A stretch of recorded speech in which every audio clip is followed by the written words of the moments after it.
Okay, Tuesday morning in the kingdom, and we're ready for the big day today. All right.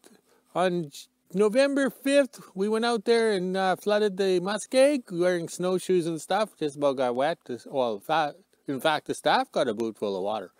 Okay, so now 10 days later, according to my YouTube videos, we have the TD6 known as Aggie plugged in. You can see the pink cord there. Maybe I should get darker cords so they show up in the white snow, eh?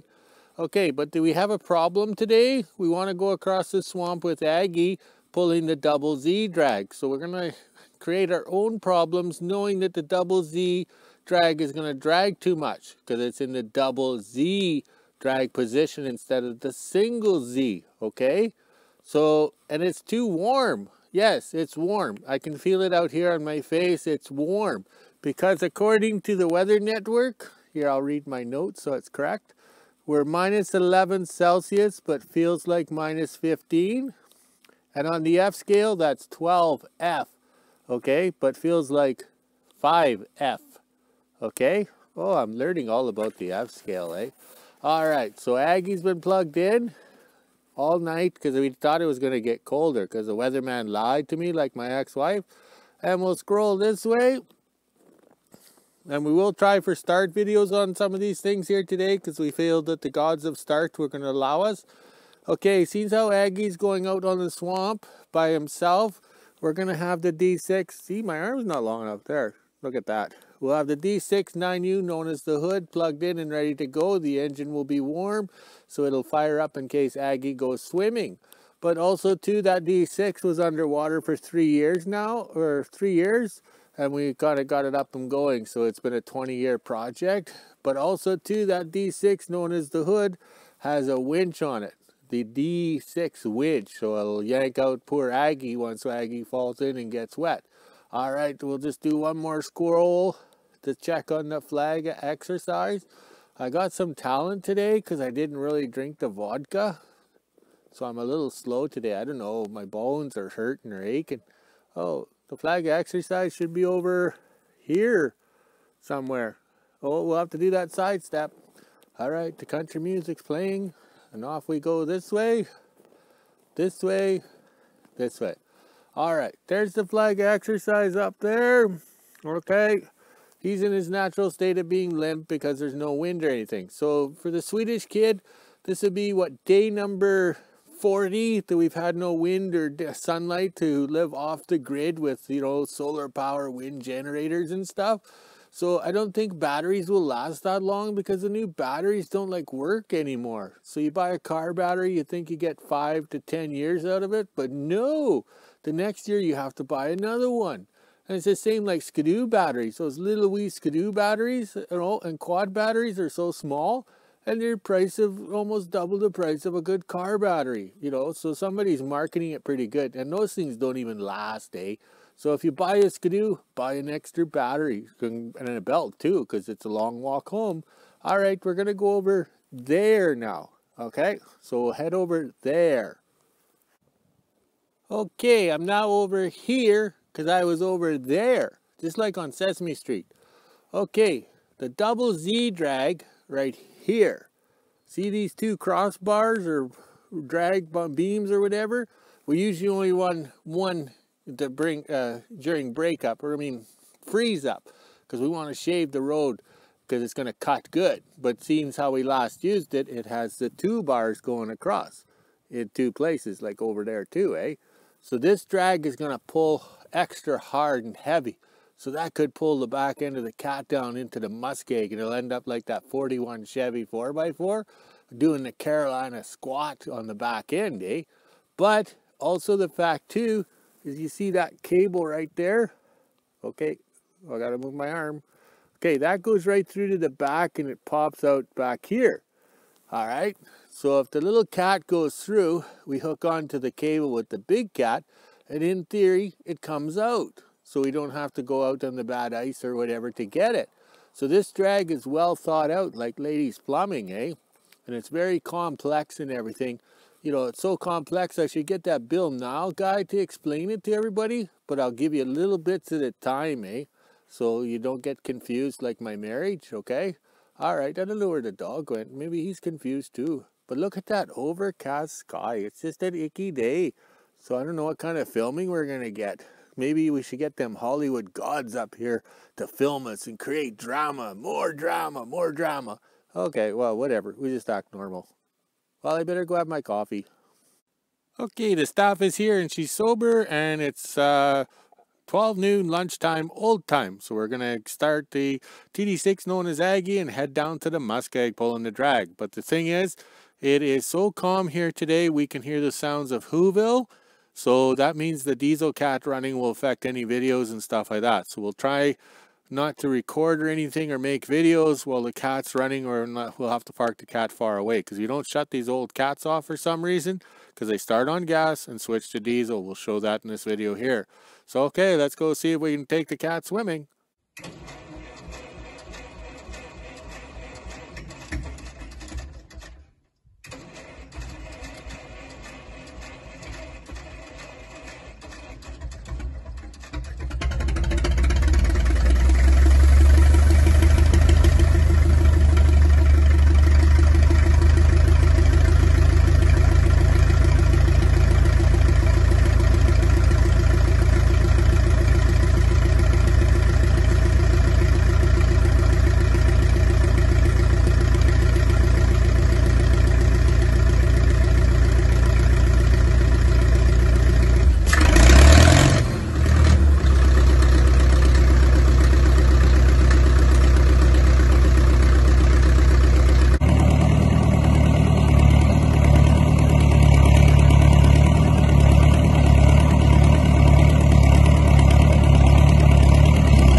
Okay, the little TD6 known as Aggie is outperforming himself. That reminds him back in the farm down in the south there, pulling the cultivator, the plow. Here he is pulling the double Z. It's just beyond his limit of power and traction ratio because he's such a little cat. Now we'll walk down on the muskeg to see what it looks like.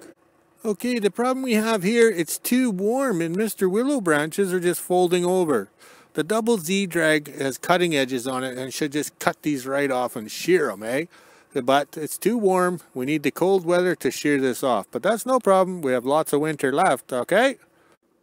Okay, the overcast skies here are terrible for showing depth and perception and all that kind of stuff. But where we flooded the other day on, oh geez, I can't even remember. I think it was Sunday. Where we pumped the water to dropped. So that's what we wanted. Coming across here on the Cat, it was firm and hard on my back. I went across first and second gear, and then in this final pass we did it in third, and it was rough and hard, and I could feel it on my back. Okay, I don't know if the little iPod's going to show it, but this is pure ice. The Cat was having a traction problem on the ice here because the double Z drag was digging in good. I think the staff got some good videos over there by the creek. I'm not sure.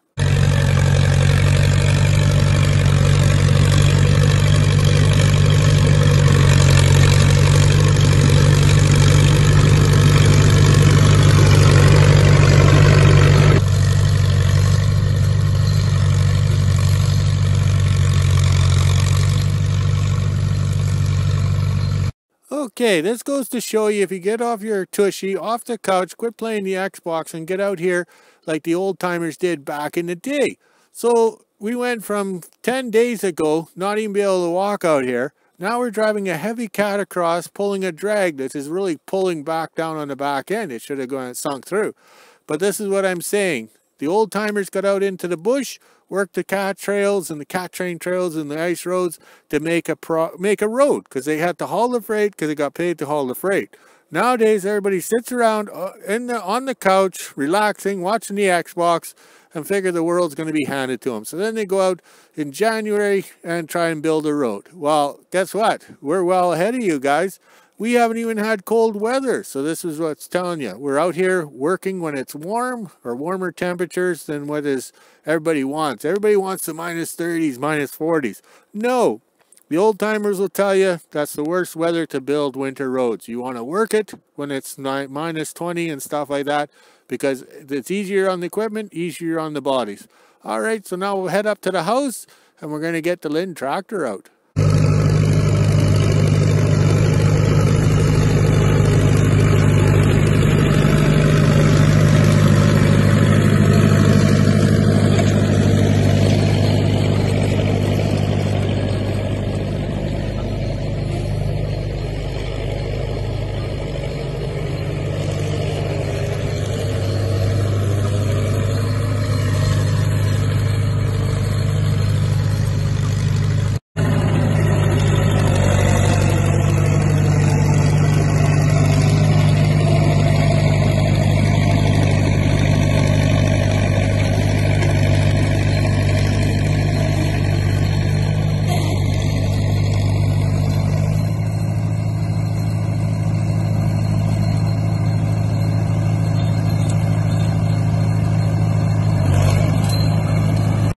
Okay, little Aggie did pretty good pulling the double Z drag with lots of weight and lots of drag or whatever. Those cutting edges were cutting good. And that's why Sigvardson Road's book states numerous times the little TD6 will outperform itself. Unreal. So it's kind of long history in the winter freighting industry or whatever, Cat trains and stuff. Let's go check the double Z drag. Okay, the double Z drag worked perfectly today. It was cutting off the high spots, filling in the lows like it's supposed to, but there's more about this drag that we'll explain later on, if I can get that built.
Okay, the Lynn tractor made in Morris, New York. This has helped move the town of Whoville from Sheraton up to here. And these are highway trucks for the bush. Down south, they're usually seen with the wheels on the front, but we don't have the wheels because we have more snow than ever. So this is what we call the highway truck for the bush.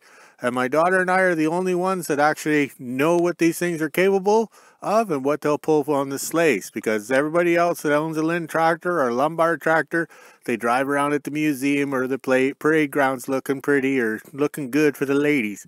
We take these out and work them hard and have fun to show and document what these machines are capable of. All right, it's lunchtime or late lunch or snack time, I guess, in the afternoon. We're going to go have something to eat because we worked hard today already. All right, we're done for the day. We're going to be quitting at 5 o'clock old time because it's like getting dark, eh? I cleaned off the snow off the Lynn tractor, so now if the sun comes out, it might melt or something. And look at the flag of exercise. He's all happy over there, but only blowing the one way and cleaning one side of the tank off. Oh well, talk to you later.